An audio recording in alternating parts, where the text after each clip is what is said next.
Hey pizza lovers, welcome back to the channel. Today we're putting a spin on a traditional pizza and making unleavened bread pizza. Let me start by explaining what unleavened bread is. It's a type of bread made without yeast or any other leavening agent. This means it won't puff up or be soft like a regular pizza crust, but it still packs a delicious punch. This flatbread is perfect for the Feast of Unleavened Bread, or for those who might not have yeast on hand, or who may just want to try something different from your regular pizza crust. First, let's gather our ingredients. You'll need flour, salt, sugar is optional. You'll need oil, hot water, and your favorite toppings. This recipe will be linked in the description section below, so be sure to check that out.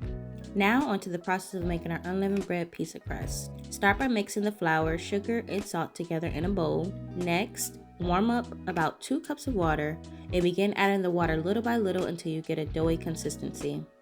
I added my salt a little late, but it still worked out just fine.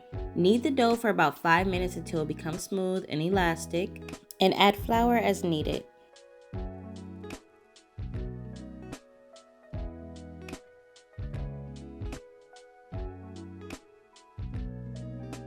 Now comes the fun part, shaping the dough. Roll it out into a thin circle or any shape you like. We are actually going to do this step twice. After you have a flat dough, mingle the dough with oil as you see me doing. Lightly sprinkle some flour over the oil. Then roll up the dough and slice the dough in half. Keep in mind that since we're using unleavened dough, it won't puff up like regular pizza crust. You can check out my full flatbread tutorial by clicking the link above.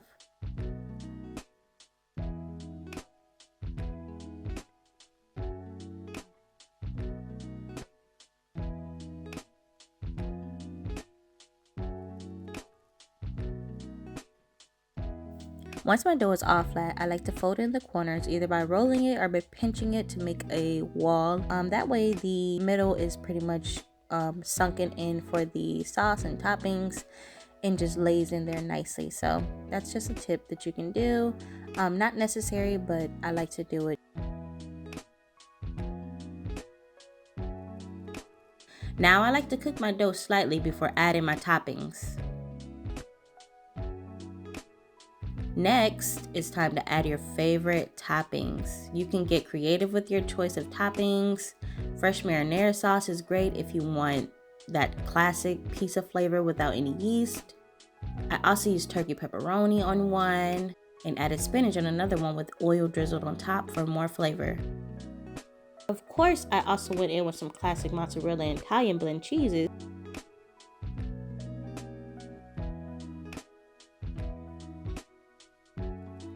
I even like to sprinkle Italian season on top for an even better bite.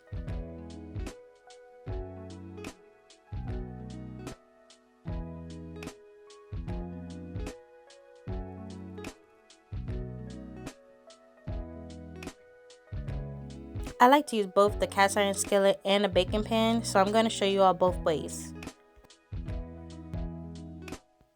Because we added the oil during the mingling process and we cut these slices in half, there's more than enough oil inside the bread to where you do not have to oil your pans. So I just repeated the process for the baking pan option. I do still cook it a little bit on the stove first, then I transfer it to the baking pan, and then I add the toppings just the same. This was a fun opportunity to get the kids involved. I let them roll up their little sleeves and get their hands dirty. They really enjoyed this part. They really enjoyed, getting creative and adding the toppings, taking turns. So many lessons in one little activity. As you guys know, I'm a homeschooler, so we typically get them involved a lot in cooking because it's just a lot of fun-filled learning and so much more. They even got to enjoy their little creations as their appetizer because they could not stop eating the cheese and the pepperoni. So I definitely could say they had a good time.